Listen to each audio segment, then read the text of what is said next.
Praise the name of the Lord. बड़ी खुशी की बात है, आजकल ऐसा सीज़न है जो तमाम दुनिया में मनाया जा रहा है, जबकि सारा साल ही ये सीज़न ऐसा होना चाहिए, लेकिन क्योंकि एक रस्म बन चुकी है, रवायत बन चुकी है, हम उससे भी खुश हैं कि इन ख़ास दिनों में आपको पता है ख़ास सीज़न मनाया जाता है पूरी दुनिया में हर जगह पर। और वो सीज़न जो है उसकी एक ही रीज़न है, उसका नाम खुदाम यीशु मसीह नासरी है, जिसकी हम पूजा करते हैं, जिसको हम जानते हैं, जिसका हम तजर्बा कर चुके हैं, जिसके वसीला से हमने बड़े बड़े खुदा के मोज़ात और निशानात देखे हैं, बहुत कुछ बड़े बड़े तजर्बे किए हैं। इसलिए प्यारे भाई और बहनों, तमाम नाजरीन, मैं उसी खुदाम यीशु मसीह नासरी के नाम में आप पर सलामती भेजता हूँ। वो पीस, वो सलामती जो खुदा ने मुझे दी, वो इत्मीनान, वो शांति जो खुदा ने मुझ पर ज़ाहिर की, मैं आपके लिए मांगता हूँ। खुदावंद आप सबको बरकत दे और आप सबको मैरी क्रिसमस। अगर आप क्रिसमस को जानते या नहीं जानते, इन दिनों में सुनते रहिए तो आप जान जाएंगे क्रिसमस है क्या चीज़। आज हम एक ख़ास बात सीखना चाहते हैं। हम इस बात पर ईमान रखते हैं कि हम एक वाद खुदा को मानते हैं, जो एक ही यहोवा खुदा है, एक ही खुदा है, यकता है और वो लामहदूद है, ओमनी प्रेजेंट है, हर जगह पर मौजूद है, ओमनीसेंट है, सब कुछ जानता है। और उसकी और बहुत सारी क्वालिटीज़ हैं। वो खालिक भी है, क्रिएटर भी है और मालिक भी है, मास्टर भी है, हर चीज़ उसकी है। और उसी से वो किंग ऑफ किंग्स भी कहलाता है, बादशाहों का बादशाह है, वो अज़ली से बादशाह अब तक बादशाह है, इसलिए उसकी अपनी बादशाहत है। उसने रूहानी आलम पैदा किया, जिस्मानी आलम पैदा किया। लेकिन आप हैरान होंगे कि जिस खुदा को हम मानते हैं वो एक ही खुदा होते हुए तीन मुख्तलिफ पर्सन्स में ज़ाहिर होता है, जिसमें से पहले वो बाप की सूरत में काम करता है उस पर्सन में। उसको हम ये भी कह सकते हैं God as a person in the person of father. उसको फादर का नाम दिया गया, बाप का नाम दिया गया है उसकी उस पर्सनैलिटीज़ को, जिसमें खुदा पहला फंक्शन करता है, यानी ऐसा फंक्शन करता है। आज हम बाप के तलक से ये देखना चाहते हैं कि बाप का क्रिसमस के मौका पर, यानी मसीह की पहली आमद के मौका पर, जब खुदा यीशु मसीह ने इस ज़मीन पर तजस्सुम इख्तियार करना था, यानी बेटे ने, दूसरी पर्सन ने, खुदा ही की दूसरी पर्सन में जो ज़हार है, ज़हूर है, मैनिफेस्टेशन है, और उस पर्सन में बेटे की शक्ल में उसने इस दुनिया में आना था एक ख़ास मकसद के लिए। तो उसमें हम उसको मसीह की पहली आमद कहते हैं। और फिर हम ये भी कहते हैं यीशु का तजस्सुम होना, यानी जिस्म इख्तियार करना, He has to come in flesh, incarnation भी इंग्लिश में कहते हैं। तो इसका मतलब यह है कि वो खुदा बेटे की शक्ल में जो पर्सन में था, उसने ज़मीन पर मुजस्सम होना था और उसको पहली आमद कहा जाता है। उसके लिए हम मनाते हैं कि जब इस दुनिया में पैदा हुआ एज ए इंसान बनकर, तो उसके दिन को हम जब उसकी याद को मनाते हैं कि वो पैदा हुआ तो उसकी आमद हुई थी, तो उसकी सारी क्वालिटीज़ पर, उन हालात पर, चीज़ों पर जो उस वक्त हुई थी, हम गौर करते हैं। और उसमें हम ये भी गौर कर रहे हैं उसमें बहुत सी पर्सनैलिटीज़ इन्वॉल्व हैं। मैंने आपको पिछले एपिसोड अगर आपने सुना तो आपको बताया था कि खुदा की बहुत सी शख्सियात जो है इन्वॉल्व हुई है, जिसमें रूहानी शख्सियत है, जिसमें सबसे पहले खुदा है। बाप भी इसमें इन्वॉल्व हुआ है, बेटे का बहुत बड़ा किरदार है। का बेटा है तो तजस्सुम इख्तियार किया तो उसने मुजस्सम हुआ था, तो बेटे का तो किरदार है ही है। तो रूल खुदा की किरदार है। तो हम इसको इंडिविजुअली अब स्टडी करेंगे। आज हम बाप की सूरत में खुदा ने क्या किरदार अदा किया, किस तरह से किया। याद रहे, अज़ल से, अगर आपको नहीं पता, असल का मतलब होता है इन द बिगिनिंग। उसका कोई शुरू ही नहीं इब्तिदा से, ना मैं उसका साफ कर सकता हूँ, मैं मैथ का मैं भी स्टूडेंट हूँ। लेकिन याद रखे, कोई साइंसदान, कोई बड़ा से बड़ा मैथमेटिशियन जब वो देख सका कि उसकी जो अक्ल है, उसकी समझ से, उसके मैथमेटिक्स से, उसके नॉलेज से वो बाहर है, तो उन्होंने उसका नाम दे दिया इन्फिनिटी।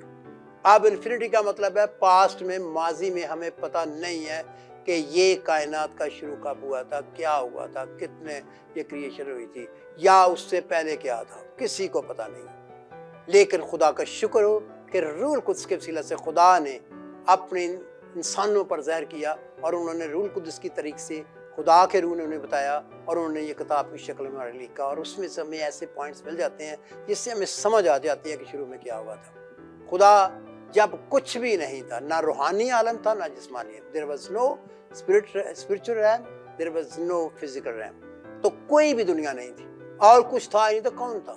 कुछ तो था। ये तो आम लोग भी कहते हैं जब कुछ भी नहीं था तो खुदा था।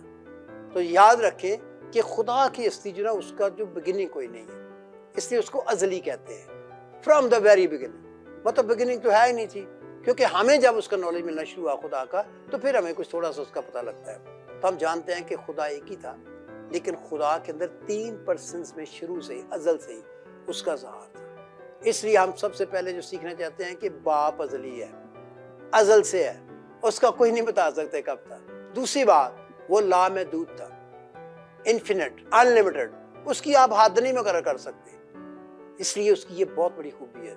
तीसरी बात, खुदा जब था तो आप हैरान होंगे कि वो ओमनीसेंट भी था और वो पूरी विजडम का सोर्स है। सारी विजडम बियॉन्ड आवर अंडरस्टैंडिंग है, हमारे फैम से, हमारी अंडरस्टैंडिंग से, हमारी अकल से बाहर है उसकी हिकमत, और वो सब कुछ। फिर हम देखते हैं कि हमारा खुदा जो है वो शुरू से बाप की सूरत में काम करता था, तो बाप और बेटे की शख्सियत में काम करता था, और रूल को सही शख्सियत, और ये तीनों शख्सियतें जो थी ये आपस में कम्युनिकेट करती थी, उसको भी खुदा का कलाम कहते हैं।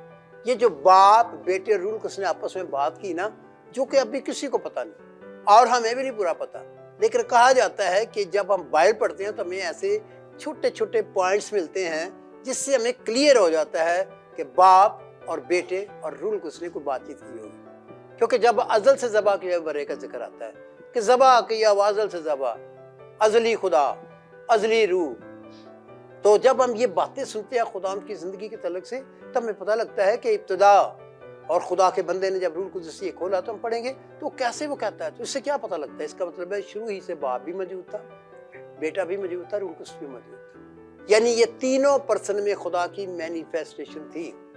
तो कहा जाता है, सोचा जाता है on the basis of many references in the Bible कि बाप बेटा रूह कुद्दूस तीनों जो थे, क्योंकि वो खुदा थे, यानी खुद ही उनका वजूद था, इसको कहते हैं सेल्फ एग्जिस्टेंट।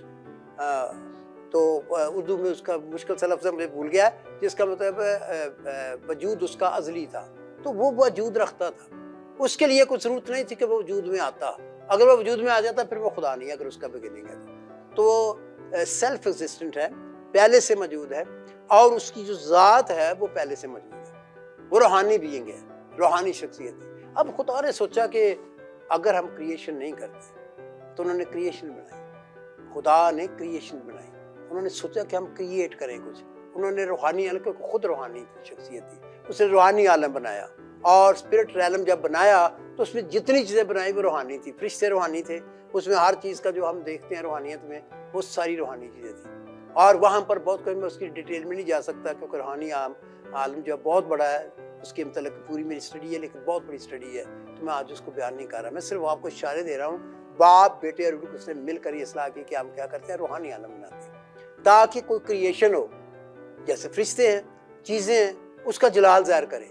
आपको पता है कि हर एक क्रिएशन जो है, हर एक तख्लीक जो है, मखलूक़ात जो है, जो इस दुनिया में बनाई गई है, चाहे वो फरिश्ते हैं, रूहानी आलम की बात कर रहा हूँ, चाहे वो कोई और चीज़ है, आसमान है, उसका तख्त है, जो कुछ भी बनाया गया, वो सारी चीज़ों से खुदा का जलाल ज़ाहिर होता है, उसकी खुदा होना साबित होता है, और इस वजह से रूहानी आलम पहले खुदा ने बनाया। उसके बाद उन्होंने सोचा कि रूहानी आलम भी अच्छा है, लेकिन अच्छा है कि हम फिजिकल वर्ल्ड भी बनाएं। फिजिकल वर्ल्ड जब वो बनाने लगे तो उन्होंने ये सारा कुछ, ये जो यूनिवर्स है ये सारा फिजिकल वर्ल्ड है, और ये जिस्मानी आलम है, इसमें खुदा ने मटीरियल बनाया, मैटर बनाया, सब कुछ किया, ये खुदा की अक्ल थी और उनकी अपनी सोच थी, उन्होंने कहा ताकि ये क्रिएशन जो है ये भी हमारा जलाल ज़ाहिर करे, हमारी जो लामहदूदियत है, हमारा जो खुदा होना है, हमारा जो कंट्रोल होना है, और हमारा जो तमाम चीज़ों से सुपीरियर होना है, सुपर होना है, और सबसे ऊपर होना है, वो ज़ाहिर करे। इस वजह से खुदा ने यूनिवर्स भी इतना बड़ा बना दिया कि आम इंसान, आम चीज़ या शैतान या फरिश्ते या कोई भी जो कुछ बनाया गया, वो इससे वो खुदा की उस माहियत को ना समझ सके, क्योंकि अगर वो सारा समझ जाते तो खुदा हो जाते। इसलिए खुदा को आपको ऊपर रहना था, यानी बाप ने उस वक्त ये सारा सोचा। अब उन्होंने उसके साथ एक और प्लानिंग की, क्योंकि जो अक्लमंद मेमार होता है ना, कोई चीज़ बनाता है, तो मैं या कोई और बिल्डिंग बनाएगा तो मुझे पता है, मैं अपने घर जब बनाया तो मैंने उसमें कुछ ज़्यादा दिलचस्पी नहीं दिखाई और ज़्यादा प्लान नहीं किया, और वो इतना अच्छा घर ना बना। एक दूसरे मेरे दोस्त ने घर बनाया तो उसने इंजीनियर से सारा नक्शे बनाए, पढ़ा किया, और उतना ही पैसों में उसने जो इतना अच्छा घर बना लिया और मैं नहीं बना सका। उसको पहले से पता था क्या कमी है, क्या मेरी बीच में कमियां निकलती रही। तो अक्लमंद जो प्लानर होता है ना, God is the best planner, वो सबसे ज़्यादा मनसूबा साध है। जब उन्होंने ये प्लानिंग की तो उन्होंने पहले से सोच लिया कि अच्छा अगर हम रूहानी आलम बनाते हैं और फरिश्तों को हम बनाते हैं तो हमने इनको ज़ात मर्जी देनी है कि वो खुशी से हमारी प्रस्तश करें, और हमारी बादशाहत के नीचे रहें और हमें बादशाह माने, हमें खुदा माने और हमारी प्रस्तुत करें और जो जो हम करें हमारे हुक्म की फरमाबरदारी करें, यानी कि वो उसके ताबे फरमान हो। तो जब खुदा ने ये सोचा तो उसने कहा कि उन तीनों ने सोचा कि अगर फ़र्ज़ करो अगर हमने उनको आज़ादी दी तो किसी वजह से कोई ऐसी हालत पैदा होती है कि उनमें कोई गुनाह आ जाए, हमारी मर्जी से बाहर निकल जाए, तो फिर क्या करेंगे। तो उसके लिए खुदा ने सोच लिया कि रूहानी आलम वाली जो शख्सियतें हैं वो कभी नहीं मरेंगी, इसलिए उनके लिए कोई इलाज नहीं होगा। यही इलाज होगा कि हम टाइम से पहले उनको पकड़ लेंगे, क्योंकि खुदा फोर नॉलेज रखता है। तो उसने देखा कि अगर ऐसा हुआ तो हम ऐसा कर लेंगे। खुदा ने फिक्स नहीं कर दिया कि ज़रूर होना चाहिए, लेकिन खुदा ने ज़ात मर्जी दे दी। उसको पता था हो सकता है, ये उसको पता था कि ऐसा हो सकता है, क्योंकि खुदा ने ज़ात मर्जी दी है और उस मर्जी से बाहर निकलेंगे तो गुनाह हो जाएगा। फरिश्तों ने इस गुनाह किया और आप जानते हैं शैतान को उसके साथ वालों ने बाहर दिया। वो मगरूर हो गया, वो खुदा से बड़ा तख्त बनाना चाहता था, एक दूसरी बादशाही बनाना चाहता था और वो गंदगी की तरह फेंक दिया गया, यानी कि खुदा की ज़ुबान से निकाल दिया गया। उस आसमान से बाग अदन भी जिसे कहा जाता है, वह पहला बाग अदन जो आसमान पे था, रूहानी आलम उसमें से गिरा दिया गया। उसको वो शैतान बन गया। शैतान पैदा नहीं किया गया, सबसे बड़ा अच्छा फरिश्ता था वो, तो लेकिन वो क्या हो गया लूसीफर, वो शैतान बन गया, खुदा का मुखालफ हो गया, गुनाह उसके साथ के फरिश्ते भी हो गए। इस तरीके से एक दो बादशाही शुरू हो गई, खुदा की बादशाही और एक शैतान की बादशाही।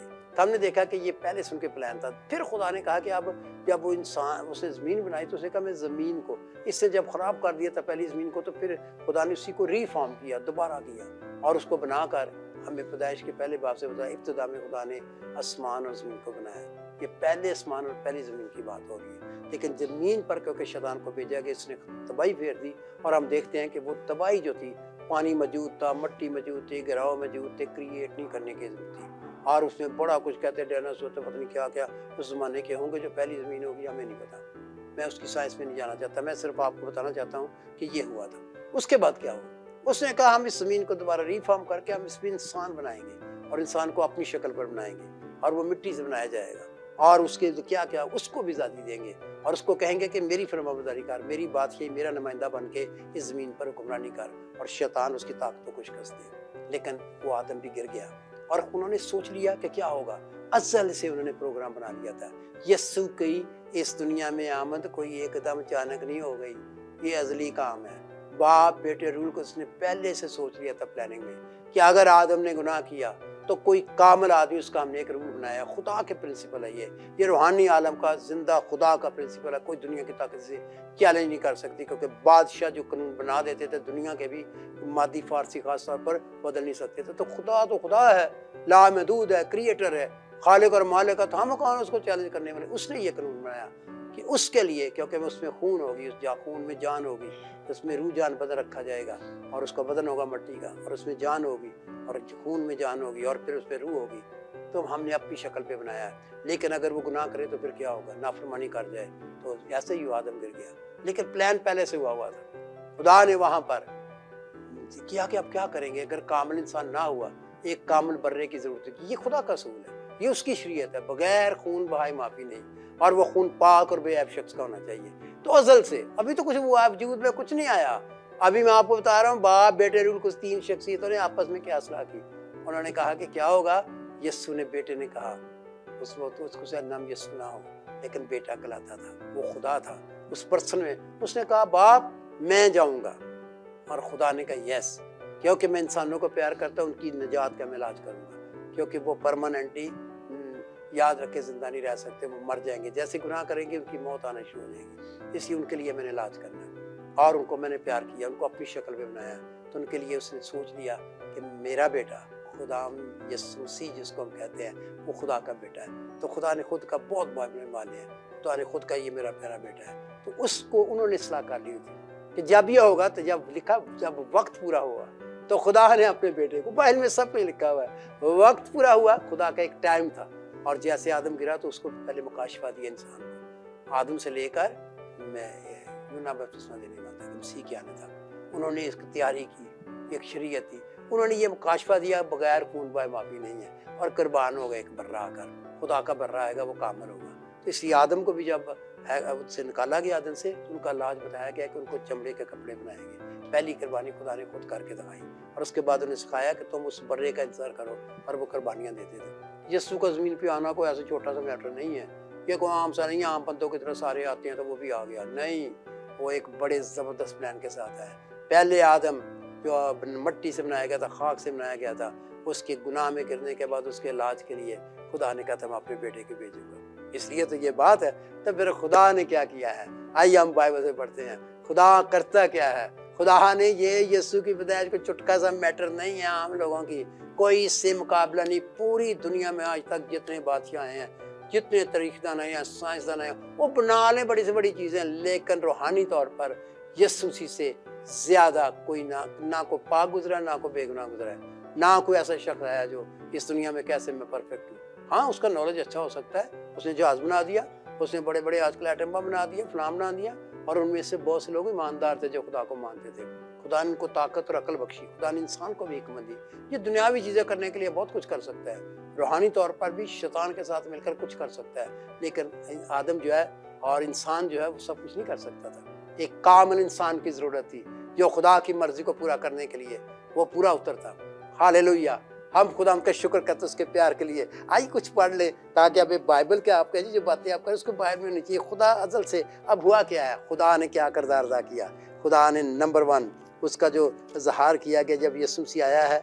हम पढ़ते हैं लूका की इंजील और उसका माफ़ कीजिए यूहन्ना रसूल की इंजील उसका पहला बाब 1 से 18 तक हम पढ़ते हैं, और हम उसको पढ़ते रहेंगे क्योंकि बार बार ये मुकाशफे हमको मिलते रहेंगे और नए नए मुकाशफे मिलेंगे।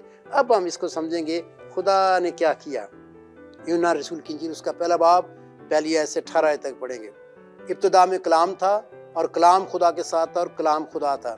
ये कलाम जो है ये खुदा यीशु मसीह की शख्सियत को ज़ाहिर करने के लिए उसने बताया है कि उसको कलमा का नाम भी दिया गया। और कलाम के साथ क्योंकि जो यूनानी लोग थे वो ये मानते थे कि जो कुछ दुनिया में क्रिएट हुआ है, चाहे रूहानी या जिस्मानी आलम, रूहानी तो कहीं नहीं मानते थे लेकिन जिस्मानी ज़रूर कहते थे कि ये कलमे से बना है। तो उन्होंने मसीह की शख्सियत को कलमे का नाम देकर यूनानियों के लिए ये लिखा ताकि उनको पता लगे कि इब्तिदा में कलाम था और ये कलाम खुदा के साथ और ये कलाम खुदा था, यानी यीशु मसीह जो कलमा है खुदा वो खुदा था। तो यहाँ पर उसकी खुदाई साबित होती है। यही इब्तिदा में खुदा के साथ था, सब चीज़ें उसके वसीला से पैदा हुई और जो कुछ पैदा हुआ है उसमें से कोई चीज़ भी उसके बगैर पैदा नहीं हुई। उसमें ज़िंदगी थी और वो ज़िंदगी आदमियों का नूर थी, और नूर तारीकी में चमकता है और तारीकी ने उसे कबूल ना किया। एक आदमी यूहन्ना नाम मौजूद हुआ जो खुदा की तरफ से भेजा गया था। ये गवाही के लिए आया कि नूर की गवाही दे ताकि सब उसके वसीला से ईमान लाएं। याद रखें, नूर की गवाही यानी यीशु की। खुदा नूर है और यीशु भी नूर है, और यीशु ने अपने लिए वही दावा किया, मैं दुनिया का नूर हूँ। याद रखें, अगर आपने नूर से नहीं तो फिर आप तारीकी में रहेंगे। वो खुद तो नूर ना था मगर नूर की गवाही देने को आया था। हकीकी नूर जो हर एक आदमी को रोशन करता है दुनिया में आने को था। वो दुनिया में था और दुनिया उसके वसीला से पैदा हुई और दुनिया ने उसे ना पहचाना। वो अपने घर आया और उसके अपनों ने उसे कबूल ना किया, लेकिन जितने ने उसे कबूल किया उसने उन्हें खुदा के फर्जंद बनने का हक बख्शा, यानी उन्हें जो उसके नाम पर ईमान लाते हैं। वो ना खून से, ना जिस्म की ख्वाहिश से, ना इंसान के इरादा से, बल्कि खुदा से पैदा हुए। और हम देखते हैं और कलाम मुजस्सम हुआ और फजल और सच्चाई से ममूर होकर हमारे दरमियान रहा, और हमने उसका ऐसा जलाल देखा जैसा बाप के इकलौते का जलाल। यीशु मसीह की बात हो रही है, बाप की बात हो रही है, बेटे की बात हो रही है। यूहन्ना ने उसकी बाबत गवाही दी और पुकार कर कहा कि ये वही है जिसका मैंने जिक्र किया कि जो मेरे बाद आता है वो मुझसे मुकद्दम ठहरा, क्योंकि वो मुझसे पहले था। वो मुझसे पहले था। अल्लाह के दुनियावी लिहाज से यूहन्ना बपतिस्मा देने वाला 6 महीने बड़ा था। इसलिए यीशु ने कहा था इससे पहले कि इब्राहिम था, मैं उससे भी पहले था। वो अजली है, वो बाद में नहीं आया, पैदा नहीं हुआ। वो सिर्फ इस दुनिया में मुजस्सम हुआ, तो वो शुरू नहीं उसका हुआ। शुरू तो अजली है, वो उसका कोई शुरू नहीं है। वो मुझसे मुकद्दम ठहरा क्योंकि वो मुझसे पहले था, क्योंकि उसकी ममूरी में से हम सब ने पाया, यानी फजल पर फजल। इसलिए कि शरीयत तो मूसा की मार्फत दी गई मगर फजल और सच्चाई यीशु मसीह की मार्फत पहुंची। और खुदा को किसी ने कभी नहीं देखा, इकलौता बेटा जो बाप की गोद में है उसी ने ज़ाहिर किया। इसका मतलब है खुदा ने अपना इस दुनिया में ज़ाहिर करने के लिए अपने बेटे को भेजा, और खुदा ने इसलिए भेजा ताकि खुदा को ज़ाहिर करे। इकलौते बेटे ने, जो उसकी गोद का मतलब होता है, गोद असल में उस ज़माने में माना जाता था, गोद वो ये चीज़ होती है कि बच्चा जो है ना सबसे ज़्यादा अपनी माँ के करीब जब होता है तो उसकी गोद में होता है। याद रखिए, गोद का मतलब ये उस ज़माने की लैंग्वेज के साथ उन्होंने समझाने की कोशिश की इंसानों को कि जैसे कोई गोद में होता है ना, तो ये नहीं कि खुदा बहुत बड़ा बैठा है तो खुदा यीशु मसीह उसकी गोद में बैठा हुआ है। इस तरह की सोचे ना सोचा करो अगर अनपढ़ बंदे भी हो, किसी ने अपने को तुक तक ला के जो खुदा एडा वड्डा सी साडा यीशु दी गोद च बैठा सी, वो कई ਇਹੋ ਜਿਹੇ तर्जमे कर देते हैं। अरे भाई वो सिंबॉलिक है, समझाने के लिए लामती तौर पर है कि कुर्बत यानी खुदा बाप बेटे जितना करीब है कोई और नहीं था, वो इकलौता बेटा है और वो उसकी ज़ात में से ज़ात है। इसलिए यहाँ पर लिखा है एक और उसने आयत बड़ी प्यारी लिखी है 3 बाब की 16 आयत में, क्योंकि खुदा ने दुनिया से ऐसी मोहब्बत रखी। किससे मोहब्बत रखी? दुनिया से। और किस दुनिया से? वो हवा जिस्मानी दुनिया से, रूहानी दुनिया से, और भैया इंसानों से वो उसके लिए कुर्बान हुआ है। क्यों? क्योंकि खुदा ने दुनिया से ऐसी मोहब्बत रखी, यानी दुनिया से इंसानों से मोहब्बत रखी। खुदा बाप ने मोहब्बत रखी कि उसने अपना इकलौता बेटा बख्श दिया। एक gift, he gave his begotten son, वो अपना बेटा जो इकलौता वो दे दिया ताकि जो कुछ पर ईमान लाए हलाक ना हो बल्कि हमेशा की ज़िंदगी पाए। इसका मतलब है अगर आप निजात पाना चाहते हैं, हमेशा की ज़िंदगी पाना चाहते हैं, आपको यीशु मसीह के पास आना पड़ेगा और जो उस पर ईमान लाएगा वो हमेशा की ज़िंदगी पाएगा और जो ईमान नहीं लाएगा कलाम में लिखा हलाक हो जाएगा। अभी हमने पढ़ा है। इसी तरह से जब हम मत्ती की इंजील के हम पहले बाब में पढ़ते हैं तो वहाँ पर भी हमें यही चीज़ नज़र आती है। हम जहाँ पर 20 आयत से जब हम 24 आयत पढ़ते हैं तो हमें यही नज़र आता है, और उसके बेटा होगा और तू उसका नाम यीशु रखना क्योंकि वही अपने लोगों को उनके गुनाह से निजात देगा। ये सब कुछ इसलिए हुआ कि जो खुदा ने नबी की मार्फत कहा था वो पूरा हो कि देखो एक बारी हामला होगी और बेटा जनेगी और उसका नाम इमानुएल रखेंगे, जिसका तर्जमा है खुदा हमारे साथ। हम ये देख रहे हैं कि ये सारी चीज़ें क्या ज़ाहिर करती है। खुदा ने अपने फरिश्ता को भेजकर यूसुफ पर ज़हर किया कि आपने मुकद्दसा मरियम पर शक नहीं करना क्योंकि उसके बेटा होगा। उस वक्त तो कोई मशीन नहीं थी, कुछ नहीं था, पहले पता नहीं लगता था, लेकिन खुदा ने पहले बता दिया बेटा होगा और वो बेटा जो रूल को उसकी कुदरत से पैदा हो रहा है और वो लोगों को उनके गुनाह से निजात देगा। और वो जब इंसानों के दरमियान होगा वो खुदा हमारे साथ, यानी खुदा की हस्ती का एक ज़ुहार इस दुनिया में जिस्म में होगा जो हमारे साथ रहेगा। और लिखा है कि हमने उसे देखा, उसे छुआ और उनको तजर्बा हुआ। आप भी आज खुदा उनका तजर्बा कर सकते हैं। और कहा क्या आपने उसको कबूल किया है? खुदा ने तो अपना बेटा बख्श दिया आपके लिए, उसने आपकी मोहब्बत में भेज दिया। जो कोई इस पर ईमान लाए हलाक नहीं होगा, जहन्नम में नहीं जाएगा, बल्कि हमेशा की ज़िंदगी पाएगा। इस दुनिया में भी ज़िंदगी मिलेगी, रूहानी ज़िंदगी, और वही ज़िंदगी आपको आसमान पर लेके जाएगी। हाय मेरे प्यारे भाइयों और बहनों, बच्चों और बुजुर्गों और नाजरीन जो भी मुझे सुन रहे हो, मैं आज आपको इसी खुशखबरी में शामिल करना चाहता हूँ कि बाप ने दुनिया से ऐसी मोहब्बत की, बाप ने अपना इकलौता बेटा बख्श दिया ताकि जो कुछ पर ईमान लाए आप भी उस पर विश्वास लाएं, आप भी उस पर ईमान ले आएं। कोई और खुदा नहीं है, रब एक है, लेकर वो यहोवा खुदा है जो बाप बेटे रूल किसी शक्ल में अपने आप को ज़ाहिर करता है। हम खुदा को माने या खुदा के नबियों को माने या खुदा को फॉलो करने वालों को माने?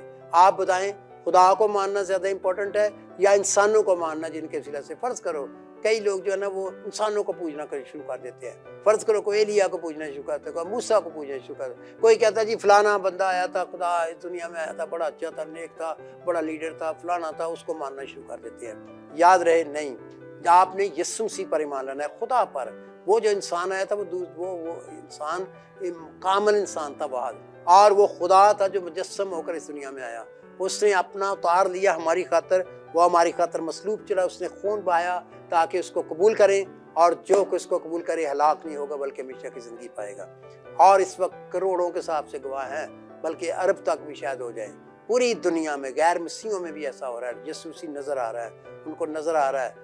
कई आप पढ़ेंगे, आप यूट्यूब पर पढ़ा करें, कई लोग जो ना गैर मसीह जो है, जो कई इलाकों में उनको खुदा नज़र आता है, खुदा यीशु मसीह नज़र आता है, और कईयों ने उसे देखा और मैंने भी उसे देखा और हमारी मीटिंग में बहुत लोगों ने देखा और दुनिया में लाखों लोगों ने देख रहे हैं, करोड़ों लोग देख रहे हैं, क्योंकि वो जिंदा है।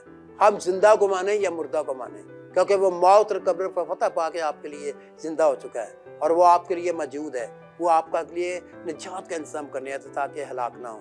इसलिए प्यारे भाइयों और बहनों कहो, प्यारे यीशु, मैं गुनाहगार हूँ, मैं तेरी स्लीप के नीचे आता हूँ और मैं सच्चे दिल से आज तौबा करता हूँ, अपने सारे गुनाह छोड़ता हूँ। मुझे अपने लहू से धो दे, पिछले मेरे गुनाह माफ़ कर दे और मुझे ताकत दे दे, निजात दे दे, शक्ति दे दे और मुझे मुक्ति दे दे ताकि मैं शांति पाऊँ और मैं तेरे साथ साथ चलूँगा। मेरे सारे पाप क्षमा कर दे, मेरे सारे गुनाह धो डाल, माफ़ कर दे। और आज के बाद अगर आप सच्चे दिल से तौबा कर चुके हैं तो यीशु ने आपके गुनाह माफ़ कर दिए। उसके लहू को, जो पाक लहू है, वो आपको पाक करने के लिए तैयार है। जैसे आपने कबूल किया कि वो मेरी खातिर सलीब पर चढ़ा है, तेरे लहू से मेरे गुनाह धुल जाए हैं, तो आप ईमान लाए हैं, तो खुदा ने आपको धो दिया है। आप खुदा के बेटे बेटियों में शामिल, आपने बड़ा सुकून फील किया है, आपने बड़ा आराम, जैसे सारे बोझ उतर गए हैं। आपके अंदर इब्लीस की ताकतें थी वो भी चली गई हैं, और खुदा के लहू से अभी कहे यीशु अपने लहू से मुझे धो डाल, पाक कर दे। और यीशु मैं अपने दिल में तुझे ले चुका हूँ। अब मैं शैतान और उसकी ताकतों को हुक्म देता हूँ कि छोड़ दे मेरी जिंदगी को। हर तरह के गुनाह को हुक्म देता हूँ, हर तरह की बीमारियों को हुक्म देता हूँ यीशु के नाम में। बहने कहे मैं हुक्म देती हूँ यीशु के नाम में, अभी आपकी जिंदगी बदल जाएगी और आप खुदा पर ईमान लाकर हलाक नहीं होंगे बल्कि हमेशा की जिंदगी पाएंगे। खुदा हम आप सबको बरकत दे। थैंक यू वेरी मच, आपने बहुत अच्छी तरह से इसको सुना है। मैं भी खुदा की तरफ से आपका शुक्रिया अदा कर रहा हूँ, मैं खुद शुक्रिया अदा कर रहा हूँ, क्योंकि मुझे खुशी होती है जब एक रूह भी ज़मीन पर तौबा करती है, आसमान पर खुदा के फरिश्तों के सामने खुशी मनाई जाती है, क्योंकि अब आप गुमराह नहीं रहे, अब आप गुनाहगार नहीं रहे, अब आप शैतान के ख़ानदान के नहीं रहे, अब आप इब्लीस के फरजंदों में शामिल नहीं हैं, अब आप खुदा के बेटे बेटियों में शामिल हैं। और खुदा का शुक्र करना शुरू कीजिए और उसके कलाम पढ़ना शुरू कीजिए, शब्द पढ़िए उसके। अगर नहीं मिलते तो आप यूट्यूब से ले सकते हैं, आप इससे ले सकते हैं, आप सेल में अपनी बाइबल डाल सकते हैं अपनी ज़ुबान में, और आप खुदा का कलाम पढ़ा करें या सुना करें। अगर पढ़ नहीं सकते सुन लिया करें, ऑडियोज़ भी मिल जाती हैं, उसी में आपको बाइबल सुनाएंगे और सुनते जाओ और आप बरकत पाते जाओगे, तरक्की करते जाओगे। खुदा आप सबको बरकत दे। और मेरी तरफ से और लैम्प फेलोशिप इंटरनेशनल की तरफ से आप तमाम नाजरीन को, जितने ने मसीह को कबूल किया है, जो पहले कर चुके हैं, आपको मैरी क्रिसमस, जिसका मतलब यीशु अल मसीह का इस दुनिया में आना पहली आमद मुबारक हो, जिसकी वजह से आपको और मुझे मुक्ति मिली है। जय मसीह की। God bless you all. Thank you.